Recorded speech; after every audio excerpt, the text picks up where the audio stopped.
चले हम फिदा जानतन।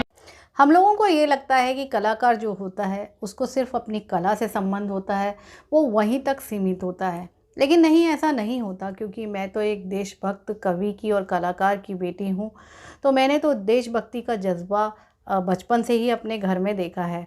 पर 2 दिन पहले मैंने मोहम्मद रफ़ी जी की बायोग्राफ़ी पढ़ी थी, जिसको पढ़कर मेरे भी रोंगटे खड़े हो गए। तो मुझे लगा क्यों ना मैं इस किस्से को आपके साथ शेयर करूं। हिंदी सिनेमा के अमर गायक मोहम्मद रफ़ी को इस दुनिया से रुखसत हुए तकरीबन 40 साल हो गए हैं, मगर रफ़ी साहब के लाखों दीवाने आज भी इस दुनिया में मौजूद हैं, जो रफ़ी साहब के गानों को सुनते हैं और उनके गानों को सुनकर उनके दिल को बहुत सुकून मिलता है। लेकिन अपनी मखमली आवाज़ से दूसरों को सुकून देने वाले रफ़ी साहब का खुद का सुकून तब छिन गया, जब 1 अक्टूबर सन 1962 पड़ोसी देश चीन ने भारत पर हमला किया। तब देशभक्त दिलवाले रफ़ी साहब ने देशभक्ति से बहुत ओत-प्रोत हो भारत चीन सीमा पर पहुंचकर जंग के बीचों बीच ऐसा क्या हैरत अंगेज़ कारनामा किया, जो तारीख में दर्ज हो गया। जानेंगे इस वीडियो में। सन 1962 में भारत की तरफ से चीन के साथ जंग लड़ने वाले और जंग के बाद जिंदा बचने वाले एक जांबाज भारतीय सिपाही कुंजुक ताशी अपने एक इंटरव्यू में उन्होंने जो किस्सा साझा करते हुए कहा है। फोंचोक बताते हैं कि 1 अक्टूबर से जंग शुरू होने से पहले कई महीनों पहले चीनी सैनिक भारतीय सैनिकों के साथ संघर्ष कर रहे थे, उनसे लड़ रहे थे, हिंसा कर रहे थे। ऐसी ही एक दोपहर को जब फोंचोक अपने साथी सैनिकों के साथ खाना खा रहे थे, तो अचानक उनके कान में मोहम्मद रफ़ी के गानों की आवाज़ सुनाई पड़ी। ये आवाज़ चोटी पर से आ रही थी। फोंचोक चौंक गए कि चोटी पर रफ़ी साहब के गाने की आवाज़ कहाँ से आ रही है।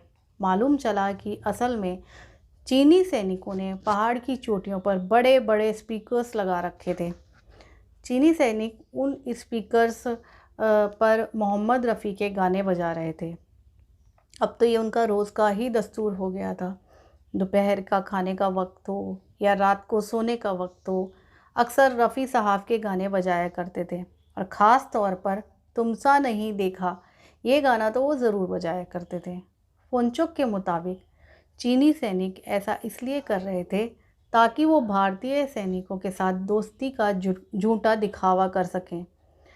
ये तो एकदम छोटी सी घटना थी, मगर 1962 के भारत चीन युद्ध और मोहम्मद रफ़ी से जुड़ा हैरत अंगेज़ किस्सा मोहम्मद रफ़ी की बायोग्राफ़ी में दर्ज है। बात तब की है जब 1962 में भारत का चीन से युद्ध चल रहा था, और ऐसी खबरें सुनकर मुंबई में बैठे रफ़ी साहब का दिल भी जल रहा था। वो चीन पर आग बबूला थे। रफ़ी साहब ज़िंदगी में पहली बार अफसोस कर रहे थे कि वो सिंगर क्यों है।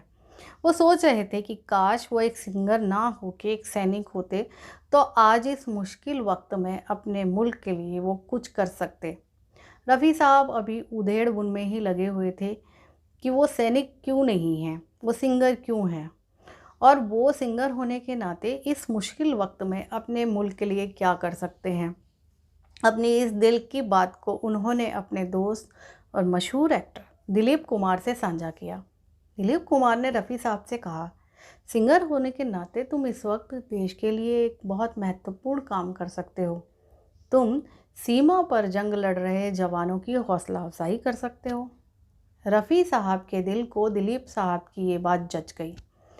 इसके बाद उन्होंने दिलीप कुमार के साथ मिलकर एक योजना बनाई और फिर दिलीप कुमार को साथ लेकर 14,000 फीट की ऊंचाई पर मौजूद बॉर्डर पर जवानों की हौसला अफजाई करने के लिए वो पहुंच गए। कट गए सर हमारे तो वो वहां पर एक लाइव प्रस्तुति देने पहुंचे।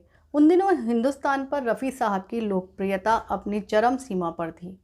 रफ़ी साहब के आने की खबर सुनते ही जवानों में खुशी की लहर दौड़ पड़ी। रफ़ी साहब खुद को भी इस कार्यक्रम के लिए बहुत ही उत्साहित कर रहे थे। इस कार्यक्रम के लिए उन्होंने देशभक्ति के तराने भी चुने थे। मगर कार्यक्रम के महज एक रात पहले रफ़ी साहब के साथ एक हादसा हो गया। दरअसल रफ़ी साहब मुंबई में रहते थे। ऐसे में ठंड के मौसम में 14,000 फीट की ऊंचाई की ठंड उनका जिस्म झेल नहीं सका। भीषण ठंड के कारण रफ़ी साहब के गले में जकड़न हो गई और उनका गला गाने लायक ही नहीं रहा। रफ़ी साहब के पाँव के तले तो जैसे ज़मीन खिसक गई। रफ़ी साहब सोचने लगे कि अब वो जवानों को क्या मुंह दिखाएंगे। अपनी इस बेबसी पर रफ़ी साहब की रुलाई छूट गई।